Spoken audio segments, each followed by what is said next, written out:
Te korimako o Taranaki.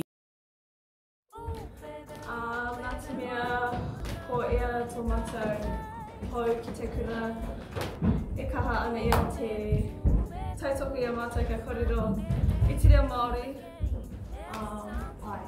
He maha aku kare aroto, hei wakaua i tāna e oki mai ana.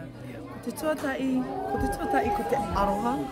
Noti mea, ko ki mai tētahi tangata ngākau maha ki tētahi tangata ihu mānea ki wanganui i a tātou o te kura. Anō hoki ko hoki mai o nā pūkenga o te aho matua ki wanganui i o tātou, nā reira koera tētahi o ngā paenga, anō hoki ko hoki mai tētahi tino kuia o mātou.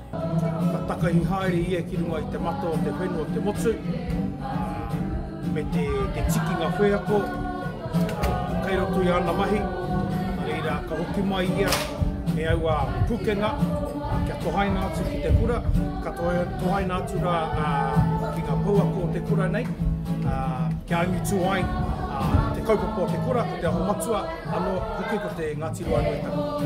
Nunga ia ku tamariki katoa. Nā i to'ua mai tērā i roto i taku pōtiki, kua rua tau ia hangi ana te oki mai ki kāinga.